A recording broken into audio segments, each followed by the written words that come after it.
All right, welcome back to Ozarks Live. As we mentioned, today's National Filet Mignon Day, and here to help us celebrate none other than this guy, Jeremy Norris. He's the executive chef at Char Steakhouse and Oyster Bar.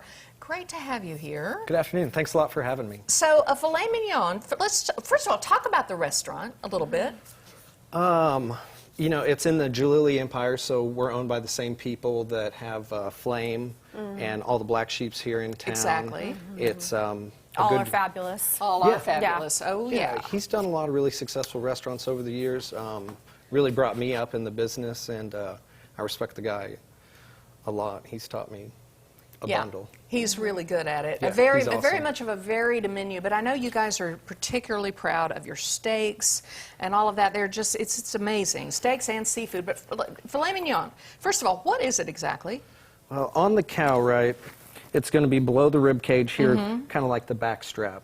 And when we get them, right, they're a big tube like this. And then you trim all those fats off and slice down. The bigger cuts end up like these, like an 8 or a 9 ounce filet mignon, or what we call a center cut. And then as it tapers off towards the end, we make a smaller steak, or what we call a petite filet. Got it. Out of those, so that we don't get very much waste. The rest of it goes into ground beef for our meatballs, and there is none of it that gets wasted. The filet is the tenderest cut of meat and the least amount of fat. And I think some people look at this as, like you say, the petite. There's nothing petite about this. No. This is plenty of food, especially when you put sides Is that with like it. a 2-inch steak? I mean, that's thick. How thick are these? Yeah. Yeah, we usually use 2 or 3 fingers, but there are some that will end up considerably taller. Oh, wow. You know, as the steak thins out, so I need it to be more meat to cover my weight. I took some smaller ones because it's a lot easier to cook those up to mid-rare in the smaller amount of time that we have. Okay. Those are smaller ones. Is that what you said? Yeah, no, there's some of them that are... Some of them like this, and I like a good rare steak. All right, talk to me about how to cook the perfect filet mignon. What are you going to do for us? Well, so we start out with our meat, right? We hand cut our meat pretty much every single day of the week. We've got seasoning salt in-house that we make, but at home, you'd probably use salt and pepper. So simple, huh? Or maybe a little bit of garlic. So you don't need to go with all the fancy ingredients. Not necessarily, no. Especially not if the meat's really good. Yeah. So this is a filet from a kind of a specialty ranch that I use in South Dakota. It's called Double R Ranch. They're right next door to where I get my Wagyus. So it's a much better cut of meat. This is an awesome cut of meat. It's our house filet, a little less expensive. Either way, you know. Look at the way he does that. Like, I know. He is a chef now. Yeah, I need to learn this. These, I mean, they're watching the cow, they're watching the genealogy, the weight, they're watching what they eat all day, every day. They are designed to be the best fillets, the best steaks that you can possibly get out.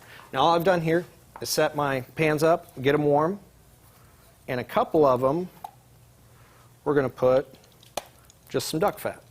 Oh, that's going to make it good right there. This is one of your secrets. Right, and if you didn't have duck fat at your house, you might well use bacon grease. Sure. It's Is going to that add some something of that that you can same find, flavors. like a regular consumer can find? Sure, they're, I mean, Harder House does a pretty good job. Okay. Yeah, I think I've seen it at some grocers and some Really? specialty stores.